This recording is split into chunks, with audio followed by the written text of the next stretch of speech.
नाशिक त्र्यंबकेश्वर रस्त्याच्या विस्तारीकरणामध्ये स्थानिकांच्या अनेक जमिनी, घरं, त्यांचे दुकानं देखील या ठिकाणी जात आहेत आणि त्यामुळे स्थानिकांनी या ठिकाणी आंदोलन सुरू केलेलं आहे। NMRDAच्या वतीनं नाशिक त्र्यंबकेश्वर रस्त्याचं रुंदीकरण केलं जाणार आहे। मात्र या रुंदीकरणाच्या संपूर्ण प्रक्रियेमध्ये इथल्या स्थानिक लोकांचे घरं असतील, त्यांच्या जमिनी असतील, त्यांचे दुकानं असतील, हे आता जमीनदोस्त करायला NMRDA प्रशासनानं सुरुवात केलेली आहे। खरं तर या सगळ्याच्या बदल्यात त्यांना काय मोबदला मिळणार आहे, किती पैसे मिळणार आहेत याची कुठलीही स्पष्टता प्रशासनानं देखील दिलेली नाहीये आणि त्यामुळे सणासुदीच्या वेळेत आता या सगळ्या स्थानिकांच्या घरावर बुलडोझर चालायला सुरुवात झाली। त्यामुळे ऐन सणामध्ये आम्ही आता कोणाकडे जायचं असा सवाल जो आहे तो या ठिकाणी स्थानिक उपस्थित करतायत। आपण बघतोय हे सगळे स्थानिक रहिवासी आहेत ज्यांनी या NMRDAच्या रस्ता रुंदीकरणाला विरोध केलेला आहे। कुठलीही सूचना न देता, कुठल्याही प्रकारच्या मोबदल्याचं आश्वासन न देता थेट घरांवर, दुकानांवर, जमिनींवर बुलडोझर चालतायत आणि त्यामुळे अशा पद्धतीचं एक कठोर आंदोलन जे आहे ते या ठिकाणी केलं जात आहे।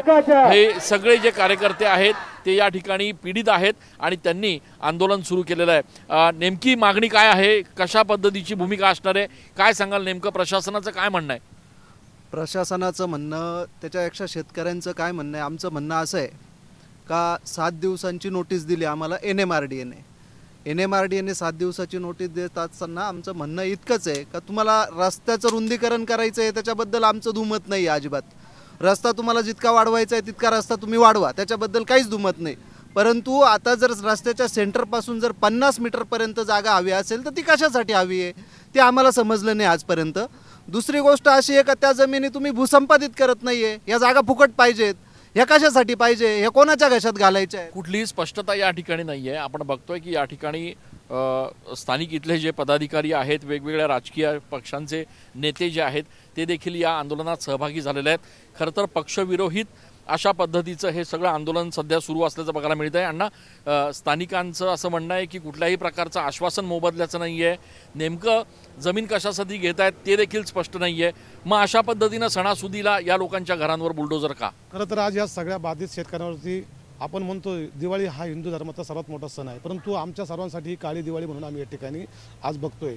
आज पहिल्यांदा असं झालेलं की 7 दिवसाच्या शॉर्ट नोटीसवरती या ठिकाणी शेतकऱ्यांना नोटीस दिल्या। एक तर जमिनी थोड्या राहिलेल्या आहे, पहिले जास्त जमीन होत्या तेव्हा काही नाही, पण आता जमिनी थोड्या राहिल्या, कुटुंब मोठे झाले, गुंठ्यावारी घरं पाडून टाकले, कष्टातले घरं, आणि शॉर्ट नोटीसवरती कुठं म्हणजे शासनाने ज्या पद्धतीने प्रशासनाने नोटीस देऊन आमचं तर म्हणणं आहे की ही दडपशाही आहे आणि ह्या दडपशाहीचा विरोध म्हणून या ठिकाणी सगळे शेतकरी, बाधित शेतकरी, सगळ्या माता भगिनी बघा आमच्या आज या ठिकाणी दिवाळीला कोणी सणसुद्धा कोणी साजरा केला नाही। आणि एवढं मोठं दुर्दैव, एवढं काय आम्ही पाप केलं या सगळ्या शेतकऱ्यांनी का एवढा मोठा अन्याय या शासनाच्या माध्यमातून या ठिकाणी होतोय? आपण बघतोय सणासुदीच्या दिवशी या सगळ्या लोकांना इथे आंदोलनाला बसावं लागतंय। महिला असतील, त्याचप्रमाणे गावातले सगळे तरुण असतील, हे आज दिवाळी पाडव्याच्या दिवशी या ठिकाणी आंदोलन करतायत।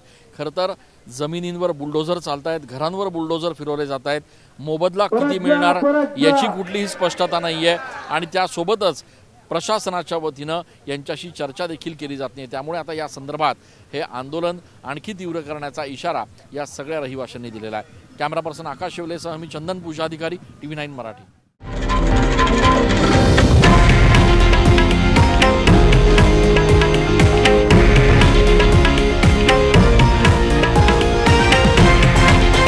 हे आहे देशातील नंबर 1 न्यूज नेटवर्क आणि आपण पाहत आहात TV9 मराठी, एकमेव।